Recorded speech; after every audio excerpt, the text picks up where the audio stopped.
என் பேர் விஜினு, குமரி மேற்கு மாவட்டத்திலேருந்து நாங்கள் வந்திருக்கோம். இது மீனவர்களுடைய எங்களுடைய அடையாளம். மதுரை மாநாட்டுக்கு தளபதிக்கு கிஃப்ட் கொடுக்குறதா கொண்டு வந்தோம். கூட்டம் ரொம்ப நெரிசலாக இருந்தது, ஒன்றுமே பண்ண முடியாது. எப்போயாவது ஒரு வாய்ப்பு கிடைக்கும்போது கொடுக்கலான்ற எண்ணத்தில் இப்போவும் கொண்டு வந்தோம்.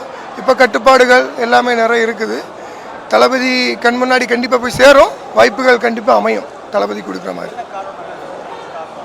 காரணம் இது எங்களுடைய அடையாளம், மீனவர்களுடைய அடையாளம். ஏன்னா விசைப்படகுன்றது கன்னியாகுமரி மேற்கு மாவட்டத்தினுடைய மீனவர்களுடைய தொழில். வேர்ல்டு லெவல்லே ஃபேமஸான ஒரு இடம் குமரி மாவட்டம் மீன்பிடி தொழில். அப்போ எங்கள் அடையாளத்தை முன்னிறுத்தி தளபதிக்கு கொடுக்கறதுக்கு எங்களுக்கு ஒரு பெருமை. அது இந்த கிறிஸ்மஸை முன்னிட்டு கொடுக்கறதுக்காக கொண்டு வந்தோம். எப்பவும் கொண்டு வருவோம், வாய்ப்புகள் கண்டிப்பாக அமையும் தளபதி கொடுக்கறது.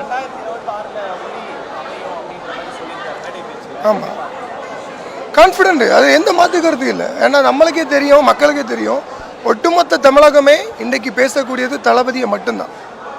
தளபதி சொன்ன மாதிரி வாக்குச்சாவடியில் தமிழகம் வரப்போறா, இல்லை வாக்குச்சாவடியே தமிழக வெற்றி கழகமாக இருக்க போகுதா, அதுதான் அமைய போகுது. 2026 தமிழக வெற்றி கழகம் ஆட்சி அமைக்க போவது உறுதி. தீய சக்தி ஒழிய போவது உறுதி.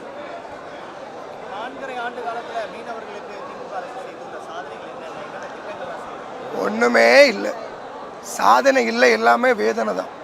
மீனவர்களுக்காக ஒதுக்கப்பட்ட வாக்குறுதியில் 1% போலும் இந்த தூய சக்தி செயல்படுத்தலை, தீய சக்தி செயல்படுத்தலை.